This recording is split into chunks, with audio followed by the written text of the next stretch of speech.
Bueno, estamos esta mañana en este estudio con el doctor Alejandro Gertz Manero, del que hablé hace unos minutos. Bueno, pues un hombre con una presencia pública en los últimos años muy destacada en materia de seguridad pública en nuestro país, con tareas académicas, ahora como rector de una universidad como la Universidad de las Américas en la capital de la República Mexicana. Y bueno, pues con una historia que adelantaba yo, bueno, pues es una historia que involucra, desde luego, circunstancias personales, familiares, pero hay un componente de carácter público importante, no solamente por la figura pública que es, sino por lo que él plantea en esto que nos va a contar y que ya hemos recuperado a través de un reportaje de Juan Omar Fierro, que hemos subido a nuestro portal, que ya está disponible en nuestro portal de noticias, y que, bueno, forma parte precisamente de esto que también la revista Proceso publicó este fin de semana. Alejandro Gertz Manero, gracias por estar aquí, doctor. Bienvenido y buenos días. Muchas gracias, Carmen.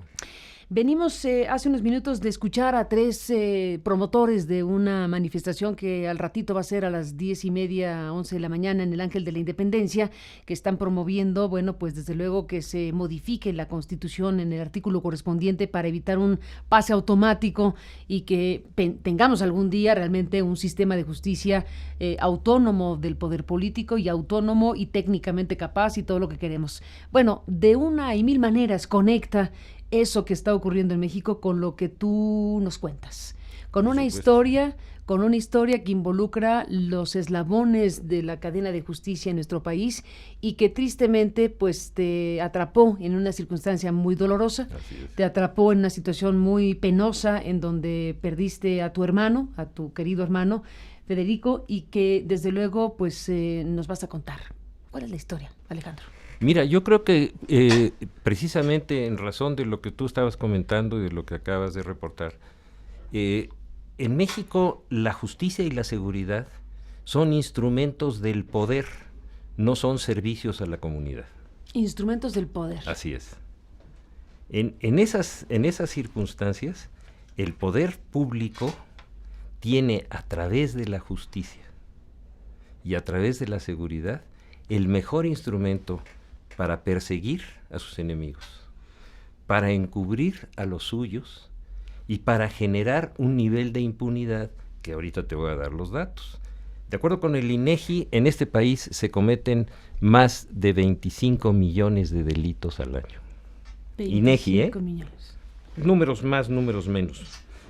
De esos, solamente 1.800.000 se denuncian. El resto se los tragan la población porque no tiene remedio.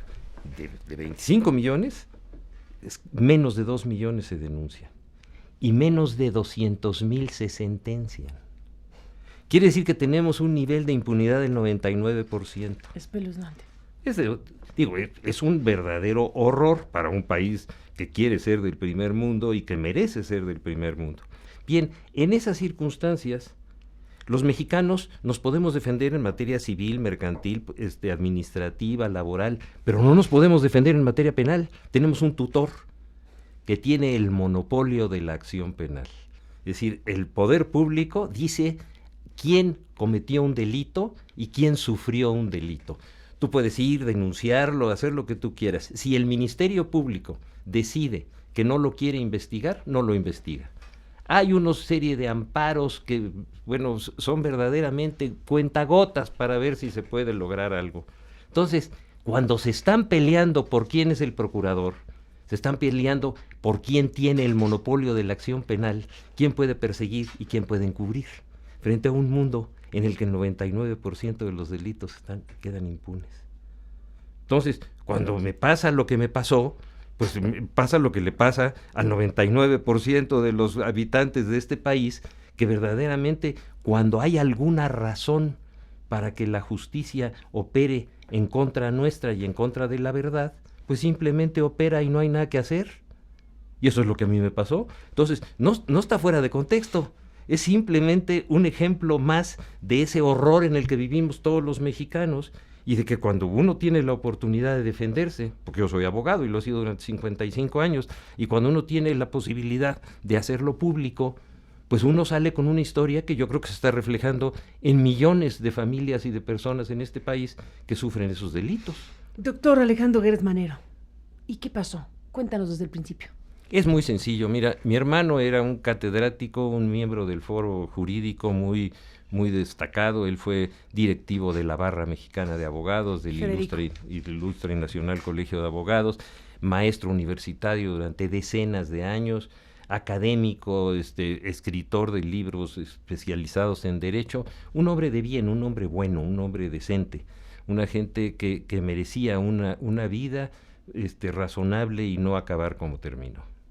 Él tenía una relación, no estaba casado, tenía una relación de concubinato con una persona, y esa persona, yo me comunicaba con él con mucha frecuencia, pero no iba yo a su casa con frecuencia por razones de que pues yo no pertenecía al círculo íntimo de la mujer con la que él vivía. Esa mujer me llama, me dice que mi hermano está en agonía, que le están dando los santos óleos, que qué voy a hacer, después de que yo no había podido hablar con él por un mes. ¿No habías podido? ¿Por qué razón? Porque cuando hablaba yo para tratarme de comunicar con él, me decían que estaba descansando, que estaba dormido, que no se sentía bien. Habiendo hablado con él durante mucho tiempo. Toda mi vida. ¿Toda tu vida hablado 2-3 veces a la semana? Cuando menos. 2-3 veces a la semana, y de pronto ya no pudiste hablar con él durante por lo menos un mes. Por lo menos un mes, y yo llamaba, pero no había manera te pretextaban cosas diversas. No me contestaban más que la gente del servicio diciendo que estaba enfermo. Digo, que nunca me dijeron que estaba enfermo, que estaba descansando, que estaba dormido, que no se sentía bien, etcétera. Entonces, después de eso, me habla esta persona, me dice que ya se va a morir, que le están dando los santos óleos, que qué voy a hacer.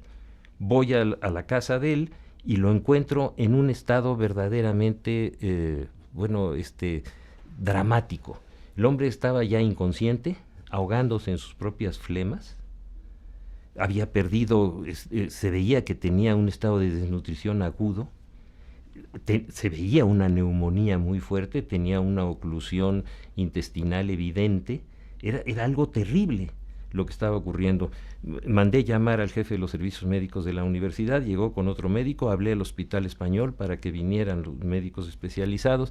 Durante una semana lo trataron de salvar. En esa semana esas personas que estaban, que supuestamente lo cuidaban, les quisieron impedir que le drenaran la oclusión, y luego le arrancaron el catéter que tenía para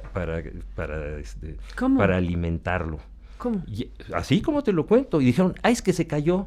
Si tú ves cómo se plantan los catéteres, no se pueden caer, se tienen que arrancar porque están puestos de tal manera que aunque haya movimiento no se caen, porque si no el suero pues no entraría. Entonces el suero estaba derramado. Ya ante eso me fui ante el Ministerio Público. Hice una denuncia de hechos contra quien resultara responsable. Llegó el Ministerio Público con los peritos médicos de la Procuraduría, y el Ministerio Público ahí, viendo lo que yo no había podido ver, lo voltean a ver, y creo que hay una fotografía sobre eso, sí, que es verdaderamente desoladora. Sí, nos permitimos, publicarla con tu anuencia, desde luego. Sí. Forma parte del expediente, es una fotografía fuerte, es una fotografía que muestra el grado de deterioro del que estás hablando, de Federico.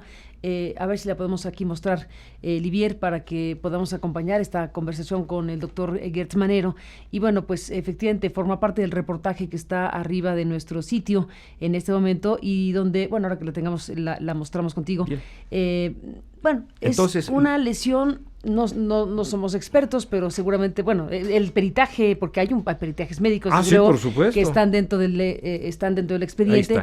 Es una fotografía terrible. Yo no alcanzo, no hay necesidad de explicar nada. Una lesión de esa naturaleza significa que pasó muchísimo tiempo en donde esta persona pues simple y llanamente estuvo abandonada, porque eso es una cosa absolutamente... es lo que se llama una escara. Explícito, una escara. Sí, que se da cuando hay un abandono total, brutal. En esas condiciones... es la espalda baja. Sí, lo encuentra el Ministerio Público, lo encuentra los peritos médicos de la Procuraduría. De la Ciudad de México. De la Ciudad de México, y ahí deciden que ese hombre debía de haber estado en un hospital, no en un cuarto habilitado, en una casa particular. Entonces, ante eso, ya con la anuencia y la autorización del Ministerio Público, inmediatamente me lo llevo lo podríamos retirar porque sí, Sí, es es tremendo, una cosa sí. muy... Creo que es suficiente con lo que hemos mostrado. Sí. Es una imagen tremenda. Terrible. Sí. Entonces, con esa anuencia me lo llevo al hospital inglés para que le hagan todo lo posible por salvarlo. Ahí, tú sabes que los hospitales, sobre todo estos de primer nivel, cuando llega una situación de esta naturaleza, hacen un diagnóstico muy preciso de cómo entra el enfermo, porque va a haber una serie de consecuencias. Entonces, ahí se ve que hay restos de anfetaminas en su sangre, que hay, aparentemente se obtuvieron informes sobre que le habían dado medicinas como unas que se llaman Risperdal, que hacen que la gente anciana pierda la conciencia. Pierda la conciencia, llega con neumonía, llega con un totalmente inconsciente y con esas heridas que son verdaderamente espeluznantes. Bien, entonces durante un mes lo tratan de salvar.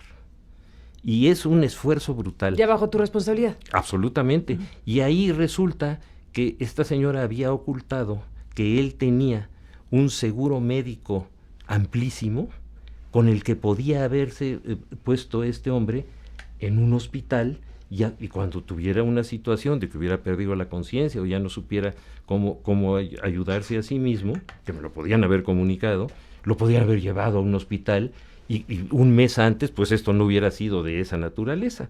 Entonces, pasa un mes, no hay manera ya de salvarlo, esa herida que tú ves se sigue abriendo. Ya dentro del hospital, porque ya está muy avanzada.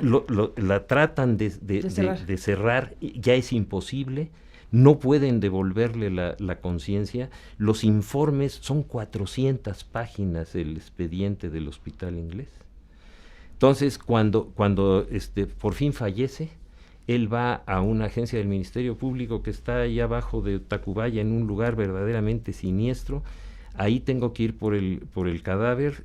Cuando veo el cadáver, lo tienen tirado en el suelo, en un lugar que es como una especie de garage. ¿En el Ministerio Público? En el Ministerio Público. Yo llego a las 8. ¿En el suelo? En el suelo. Yo llego a las 8 de la noche. ¿Cómo? Y la agencia estaba vacía, no había nadie a quien atender, y me tienen desde las 8 de la noche hasta las 5 de la mañana y no quieren recibir mi declaración para que yo pueda proceder a llevarme el cadáver al médico forense. Al final me dice el Ministerio Público que es por órdenes superiores. Y por fin, ¿cuáles? Ya sabes que ahí nunca dicen órdenes superiores. ¿Es la no del Ministerio Público? Sí, no me toman la declaración hasta de las 8 de la noche a las 5 de la mañana. Mira, eso es para quebrantar el espíritu de cualquier persona. Que de por sí ya está quebrantado con una pérdida así. Entonces, entonces, ante eso va ante el... Pero además la agencia está vacía. No había nadie. ¿Solo tú y no te toman la declaración? Yo con una hija mía, ahí sentados durante toda la noche, toda la madrugada, hasta que amanece y el día siguiente. ¿En serio? Ahí están los datos. Entonces... Solos tú y ella esperando. En el Ministerio Público y la expresión que usa el Ministerio Público es por órdenes superiores. Sí. ¿Y en qué momento te dijo tal frase? Cuando ya le digo, oiga, esto no es posible. Horas después, claro. Sí, he estado tratando de que me tomen la declaración, no está, salió, ya sabes, toda esa historia y esas barreras que uno no puede pasar. Entonces, finalmente, se va el cadáver al servicio médico forense y ahí el servicio médico señala que este hombre murió de una congestión visceral que le paró el corazón. Muy bien. En esas circunstancias, en el Ministerio Público, yo pido que me permitan presentar pruebas criminológicas sobre la situación. El Ministerio Público se niega a recibirlas, pero le pide, ¿con qué argumento con se el niega? argumento de que no, punto, que no, simplemente no te las recibo, punto. Está en el expediente, ¿eh? Entonces, él sí le pide a los médicos peritos oficiales de la Procuraduría que vuelvan a ratificar o a rectificar su dictamen inicial del abandono criminal en el que lo encontraron con todos estos datos que acabamos de ver. Y los peritos dicen la verdad. ¿Por qué? Pues porque lo había visto el Ministerio Público, lo habían visto los policías, lo había visto y lo habíamos visto todos. Entonces ratifican, y entonces ante esa ratificación ellos mantienen escondido el expediente, yo no podía actuar. Cualquier ofendido tiene derecho a conocer el expediente. Me dijeron en la agencia del Ministerio Público que estaba en otros niveles superiores porque era un asunto relevante. Le dije, oye, yo no he acudido a ver al procurador, ni he tratado de usar influencias de ninguna naturaleza. Que las tendrías por tu presencia pública de tantos años. Digo, pero es que no puedo no hacer eso. Entonces, en esas condiciones viene una declaratoria de no ejercicio de la acción penal por parte del Ministerio Público diciendo que el señor se murió de muerte natural. Tú acabas de ver lo que... No, de muerte natural, porque se le paró el corazón. Bueno, es que no hay nadie que se muera y que no se le pare el corazón. Entonces, en esas circunstancias, no acepta el testimonio ni la validez del testimonio de nadie más que del chofer de la señora, que declara que pues el señor no tenía problemas y que se murió de muerte natural. Poco más, poco menos. Entonces, solo ese testimonio aceptan. Nada más, le dan valor, no lo valoran los demás. Fueron mis hijas y mis yernos que a veces iban a verlo en algunas ocasiones, les tomaron la declaración, pero no la quisieron. Pero hay algo que es muy importante. Cuando se inicia este procedimiento y llega el Ministerio Público, le ordena a esta persona, a esta mujer, que no atente contra la vida y la integridad de mi hermano, ni contra sus bienes, porque eso es una obligación del Ministerio Público, proteger a la víctima, sobre todo. Eso ocurre en el momento en que tú llamas al Ministerio Público, cuando te das cuenta de cómo está tu hermano, cuando te dicen venga porque ya le vamos a dar los santos solos. Exactamente. Ahí le dice el Ministerio Público que ella se compromete. No puedes tocar, es una orden, y ella firma. Y ahí está el documento. Es una orden, dice, usted no puede tocar ni maltratar ni lastimar a esta persona, ni en su persona ni en sus bienes. No puede usted tocar sus bienes porque esa preservación es una obligación del Ministerio Público al conocer cualquier caso de esa naturaleza. No está haciendo más que lo que tiene que hacer. Muy bien, así quedan las cosas. Conforme nosotros avanzamos en la averiguación, yo le pido al Ministerio Público que preserve los bienes de mi hermano. Y entonces me dice, bueno, nada más vamos a investigar a una empresa que administra uno de sus bienes y el resto y las cuentas bancarias no las vamos a investigar. ¿Por qué? Porque no. Así, y no las vamos a investigar y punto. Perfecto. Viene todo esto, decretan el no ejercicio, me voy al amparo y la juez de amparo se avienta más de 5 meses para decidir si ampara o no ampara. Primero dice que hay que fundar y motivar, luego está ahí el expediente, y mientras yo hago, como albacea de mi hermano, la investigación y encuentro que los cheques de su chequera los firmó la señora que tenía firma en sus cuentas de él, en contra de lo que le había ordenado el Ministerio Público. Empieza a emitir cheques por todos los fondos que él tenía y el 90% de ese dinero se lo da en cheques a su propia hija, que era la cómplice. Y ahí están los cheques y los tienen. ¿Cómplice es la palabra? Pues ¿cuál otra? Y ahí están los cheques, Están los cheques firmados por esa señora en la cuenta de él, firmados a nombre de la hija, que era presunta responsable. Y una de ellas, el Ministerio Público, que es la suegra de Del Mazo, el Ministerio Público se negó a llevarla a que declarara. Bueno, acabas de mencionar el dato familiar de esta persona, que era la pareja o concubina de tu hermano fallecido, que es la suegra del actual gobernador con constancia de mayoría, que está en disputa su gubernatura, por lo que sea, Alfredo del Mazo. Una es la mamá, otra es la abuela, la suegra, es decir, están todos los miembros de la familia en una y en otra forma comprometidos y presuntamente responsabilizados en este caso. Ahí están todos. Denunciados por ti. Por supuesto. Pero el Ministerio Público dice que, te niega el ejercicio de la acción penal. Pero luego viene otra cosa. Mi hermano, en ese periodo... Déjame te interrumpo un segundo. Sí.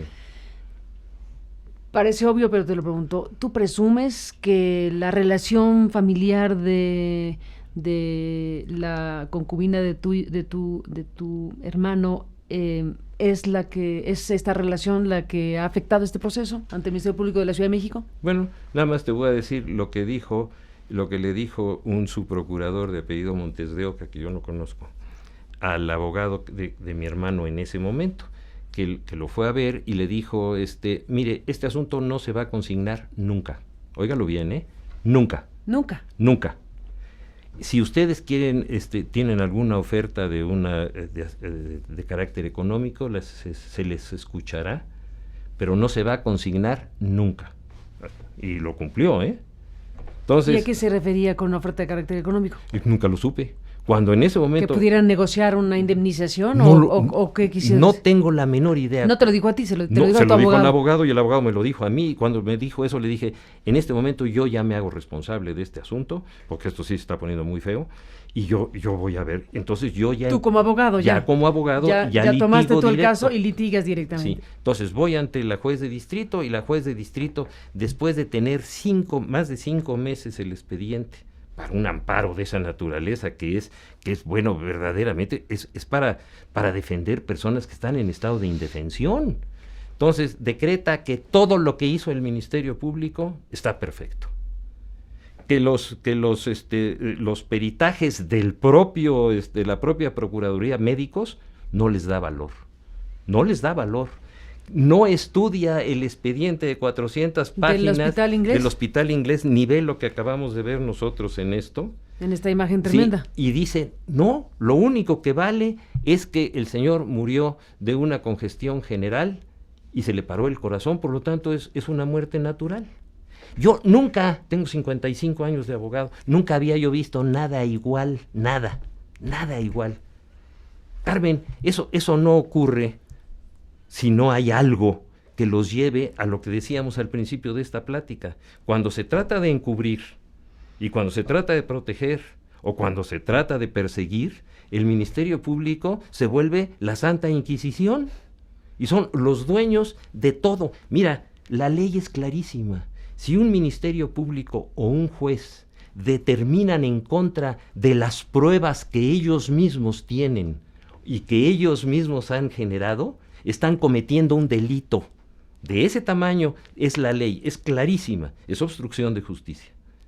Y aquí lo hicieron con toda precisión. Y luego se va al colegiado en una forma verdaderamente notable. Ya no pasan 5 meses, pasan 15 días durante las vacaciones del Poder Judicial, y al 16 no me notifican, sino que me entero de que ya hay una ponencia, ya hay un magistrado ponente. Lo vamos a ver y voy con el presidente del Ilustre y Nacional Colegio de Abogados, y a la hora que hablo con él me doy cuenta de que va a hacer exactamente lo mismo que habían hecho los otros. Cuando hablaste con el presidente del... No era el presidente, era el magistrado ponente. Uh-huh. Ese tribunal se compone de 3 magistrados. Hay un ponente, hay un presidente y hay otro magistrado. ¿Y al hablar con él? Entonces... Bueno, lo que me dijo me dejó frío. Entonces... ¿Qué te dijo? Bueno, empezó a desvariar y a decir que a la gente a veces no le gusta lo que sale. No, le dije, licenciado, vamos a hablar de las cosas que son fundamentales. Fácticas. Las pruebas. La obligación del Ministerio Público y de los jueces de conocer, valorar las pruebas. No pueden actuar en contra de lo actuado. No pueden determinar, es que hay gente que no está de acuerdo. Ya cuando salí de ahí dije, esto ya se amoló. Y esto, si tú me preguntas si tengo la presunción, bueno, yo te podría decir que en el fondo de mí tengo la convicción. Y esto es lo que nos pasa a todos, Carmen. La convicción de que la relación de esta persona con la familia del Mazo es la que le permite que no haya acción penal. Hombre, pero por supuesto. Es decir, en cualquier otro... Mira, aquí le dan un amparo al que lo pide. Le dan un amparo a una gente que en la calle está ejerciendo cualquier función que no es legal. Le dan un amparo a quien sea. Negar un amparo contra sus propias evidencias, contra sus propias actuaciones, contra hechos tan claros como pero que van a molestar la imagen del poder de alguien tan poderoso aparentemente, por lo menos en este momento, Si pudiéramos hacer un diagnóstico de cómo funciona el sistema de justicia cuando le aplica la injusticia a quien no es el que está de su lado, y que lo vivimos todos los mexicanos, unos porque no pueden defenderse, otros por lo que tú gustes y mandes, es un ejemplo verdaderamente brutal, es algo deleznable. Alejandro Gertz Manero, ¿en qué fase está? Estamos por saber esta semana una resolución judicial importante. ¿Qué fue lo que hiciste y qué es lo que tiene que resolver quién? Bueno, lo que hice en este caso fue ir a hablar con los otros dos magistrados. Me acompañaron el presidente del colegio, para hacerles... ¿Qué dice el presidente del colegio? El presidente del colegio, fíjate que ahí pasó algo que es muy importante.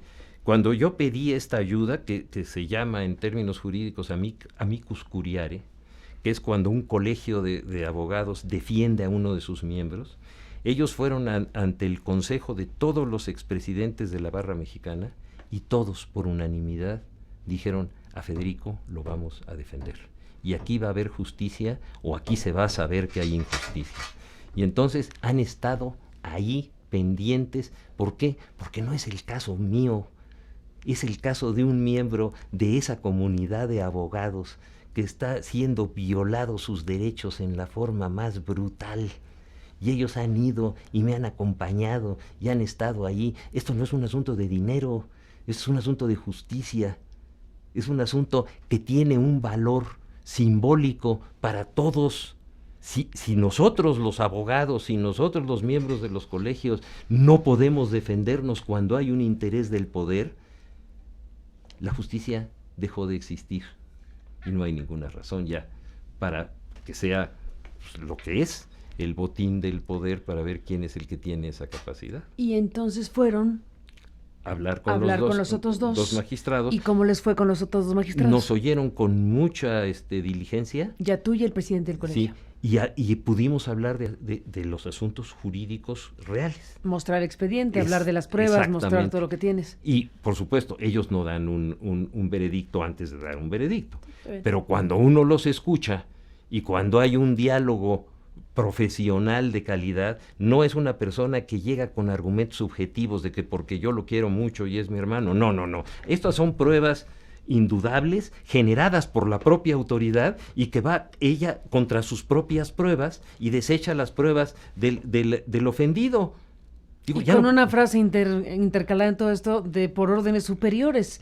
Y eso nunca se va a consignar. Dos frases. Por órdenes superiores en otro momento, sí. Y nunca se va a consignar. Así es. Dicha por un subprocurador, la segunda. Así es. Bueno, dicha por un subprocurador, ratificada por un juez de distrito, y ratificada por toda la nomenclatura de la Procuraduría. ¿Y quién puede dar órdenes superiores en ese circuito de poder? Pues es lo que queremos ver. Mira, es decir, para nosotros esto es una cosa fundamental. Lo es. Entonces, es decir, ¿quiénes se van a ocultar? ¿Quiénes no van a sacar la cara? ¿Quiénes van a ratificar una injusticia? ¿Quiénes van a hacer justicia? Todo esto va a quedar en los anales de todos los abogados que formamos parte de un foro respetable en este país y que estamos defendiendo un asunto que no tiene ningún otra razón que la justicia frente a uno de los nuestros. Y eso, digo, si así lo sienten ellos, imagínate mi único hermano, alguien porque esta historia es una historia que la viven todos, Carmen, todos los días. Ese es el tema, por eso la charla que iniciamos tiene que ver precisamente con el momento que vive México en relación a este andamiaje institucional que se requiere para aspirar algún día precisamente a un ministerio público que sirva a la sociedad, que esté al servicio precisamente de la justicia, y si no lo logramos nos vamos a quedar aquí 9 años con qué. Alejandro, déjame cerrar con esto y volvemos al principio. Claro. Porque al final este caso que nos traes, que es tremendo, que es una cosa desgarradora por lo que implica y para ti en términos personales desde luego muy doloroso, bueno, tal como lo dices, es un ejemplo de tantos millones de ejemplos de México que desde luego no logran encontrar los circuitos apropiados de una justicia eficiente, de una justicia que no esté impactada indebidamente por un poder político o por un ente de poder que desde luego pues trastoca lo que debe ser la actuación del Ministerio Público. fíjate nada más, se están peleando a muerte por manejar un sistema que genera un 99% de impunidad. Es decir, no se pelean a muerte por la defensa de una sociedad. Tú dices pelearse a muerte para preservar tal modelo. Pues pero por supuesto, si no, ¿para qué? Sí, por eso estas personas con las que tú acabas de hablar y los que se van a juntar a las 10:30 en el Ángel de la Independencia y que van a caminar, es decir, lo ven con la misma claridad que lo estamos viendo tú y yo. Es decir, ¿por qué esa compulsión por manejar un sistema que tiene el 99% de impunidad? Tú lo describiste al principio, ¿cómo era? ¿Por qué razones? Por dos razones. Primero, porque de esa manera tú controlas y sujetas y maltratas a quienes no son afines y encubres a todos los que así te convengan. Herramientas de poder enormes. Sí. Y a los demás no hay ni justicia ni seguridad, porque en la injusticia y en la inseguridad hay un factor fundamental, que es el miedo. Y el que maneja el miedo, controla. El que maneja el miedo controla. Alejandro Gertz Manero, pues esta semana es que se espera que se resuelva el tema. ¿Hay fecha determinada? Yo creo que entre jueves y viernes. Entre jueves y viernes. Y bueno, perdón la pregunta obvia, pero la hago. ¿Y qué esperarías de este colegiado? Mira, todavía vamos a, tanto yo como los colegios vamos a hacer todos los esfuerzos, sobre todo por transparentar todo lo ocurrido. Es decir, que haya una transparencia absoluta. Esa transparencia es la que nos va a decir qué es lo que podemos esperar. Pues por lo pronto, transparentar lo que ha ocurrido en el tramo de la historia de tu hermano y lo que ha ocurrido en este proceso, buscando que eso se esclarezca en la justicia mexicana.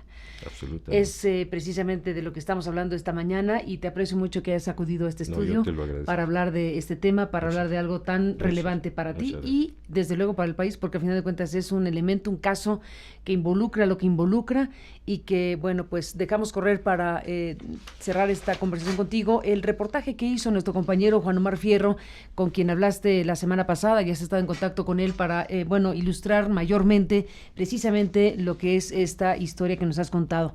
Dejamos correr, Javi, el reportaje de nuestro colega Juan Omar Fierro. Bueno, pues de esto que desde luego involucra este contexto de poder en México y la relación de esta mujer, que es a quien tú señalas, y a su entorno familiar más inmediato, vinculado tan estrechamente a la figura de Alfredo del Mazo, siendo la suegra de este hombre que pues todo indica, si no hace algo el tribunal distinto, que será el gobernador del Estado de México, del circuito más cercano al poder político de este país. Y bueno, pues este es Juan Omar Fierro con esto que nos ha contado Alejandro Gertz Manero. El exsecretario de Seguridad Pública Federal en el sexenio de Vicente Fox, Alejandro Gertz Manero, acusa a 3 familiares de Fernanda Castillo Cuevas, esposa del gobernador electo del Estado de México, Alfredo del Mazo Maza, de provocar la muerte de su hermano Federico Gertz Manero para saquear sus bienes y cuentas bancarias. La imputación de homicidio que hace Alejandro Gertz es directa contra 3 personas: Laura Cuevas Morán, madre de Fernanda Castillo y suegra de Alfredo del Mazo; Alejandra Guadalupe Cuevas Morán, hermana de la suegra; y Laura Morán Servín, madre de ambas mujeres y abuela materna de la esposa de Del Mazo. La acusación de Gertz Manero contra las 3 mujeres vinculadas a Alfredo del Mazo es por el abandono que sufrió su hermano Federico en los últimos meses de su vida. Descuido que minó su salud hasta provocarle la muerte el 27 de septiembre del 2015. El doctor en Derecho por la UNAM también denuncia una red de encubrimiento para tratar de cuidar la imagen de Alfredo del Mazo y evitar que se haga justicia en el caso de su hermano. Afirma que el manto protector para la suegra de Del Mazo incluye la complicidad de la Procuraduría General de Justicia de la Ciudad de México y de la Jefatura de Gobierno capitalina. Hasta las 5 de la mañana llega el Ministerio Público y me dice: disculpe usted, había órdenes superiores y no lo podíamos. Oiga, le dije, pero ¿por qué? Pues yo lo único que vengo es a recoger el cuerpo de mi hermano para que lo lleven al servicio médico forense y le hagan la autopsia y me lo entreguen. Pues había órdenes. muy bien. Lo sacamos y empezamos a tratar de que consignen la averiguación. Y entonces el que era abogado de mi hermano me llama y me dice que habló con Montes de Oca, y lo que ya le conté a usted, que dijo Montes de Oca que eso no se iba a consignar nunca, y que si quería yo hacer una negociación económica, que ellos escuchaban. Alejandro Hertz Manero llevaba una relación muy estrecha con su hermano Federico, a pesar de que no se frecuentaban. Se comunicaban constantemente, pero esa comunicación se interrumpió a mediados de 2015. Cada vez que Alejandro le hablaba a su hermano, se lo negaban. Tras varias semanas de incertidumbre, el 24 de agosto del 2015, Hertz Manero recibió una llamada de Laura Morán Servín, la concubina de su hermano Federico. Le dijo que este agonizaba y que ese mismo día iba a recibir los santos óleos por parte de un sacerdote. De inmediato, se trasladó hasta el domicilio de su hermano, ubicado en la colonia Lomas de Virreyes, donde encontró el siguiente cuadro. Me fui a su casa y en el jardín estaba esta señora con sus hijas, sus nietas, sus amigas, las botellas de vino, etc. Era como una fiesta. Todos ahí estaban reunidos. Digo, si un hombre está en agonía, yo no veo cómo puede estar una familia con todas sus amistades y todos en el jardín, en una especie de convivio, pues, que estaban esperando. Y me encuentro a este hombre en esas condiciones, ahogándose en sus propias flemas, totalmente inconsciente, en una situación que yo dijo, pues se va a morir. Y le dije, en este momento vienen los médicos de la universidad y vamos a ver cómo lo salvamos. Llamé también al Hospital Español para que me mandaran a un geriatra, en fin, todo lo que se pudiera hacer. Laura Morán Servín y sus dos hijas, incluyendo la suegra de Alfredo del Mazo, se oponían a la colocación de sueros y sondas para el enfermo de 82 años. Esto obligó a Alejandro Hertz a presentar una denuncia penal y a solicitar el apoyo de un ministerio público para rescatar a Federico, por lo que el 29 de agosto del 2015 se ordenó su traslado a un hospital privado. Los esfuerzos por salvar la vida de esta persona obran en un expediente clínico de 400 páginas, las cuales dan cuenta de las lesiones en la piel que padecía la víctima por el evidente abandono en el que vivía. Una de esas lesiones, conocidas como escaras, infectó por completo la parte baja de su espalda. El historial clínico también arroja que Federico sufría desnutrición avanzada, deshidratación, principios de neumonía, altos niveles de anfetaminas en el torrente sanguíneo y restos químicos de 2 medicamentos controlados que se usan para atender trastornos psiquiátricos graves como la esquizofrenia. En el expediente hay otros 2 peritajes médicos firmados por el doctor Luis Aragón Barrientos, uno emitido en diciembre del 2015 y otro elaborado en febrero del 2016. La conclusión de ambos es que la muerte de Federico Hertz sí fue derivada de una omisión de cuidado de los responsables de su integridad.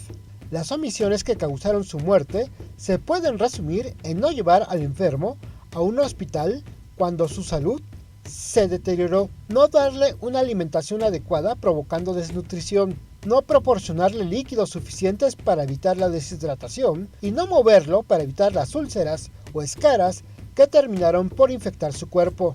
A pesar de estas conclusiones, la suegra de Alfredo del Mazo, Laura Cuevas Morán, nunca fue llamada a declarar por la Procuraduría Capitalina. El argumento de la dependencia es que no quería generar un acto de molestia para la imputada. El delito inicial que se imputaba a la suegra de Alfredo del Mazo, a su hermana y a la madre de ambas, era abandono de persona en agravio de uno de sus dependientes. Tras el deceso de su hermano Federico, Alejandro Hertz pidió al Ministerio Público local sumar los delitos de homicidio y lesiones, pero nada ocurrió. Hertz 2 veces se ha inconformado por los fallos de la justicia federal que exculpan a la familia Cuevas Morán. Una tercera impugnación se encuentra pendiente de resolver en un tribunal colegiado. Cabe señalar que mientras lo jurídico sigue sin resolverse, Laura Morán Servín cobró 2 cheques por un monto global de 1.450.000 pesos en menos de 5 días, cuando Federico todavía estaba hospitalizado. Poco después de su muerte, en un banco de Texas también se hicieron 2 retiros que suman más de $100,000 americanos, equivalentes a poco más de 1.700.000 pesos al tipo de cambio vigente en el año 2015. Para Aristegui en Vivo, Juan Omar Fierro. Sigue toda la información a través de aristeguinoticias.com.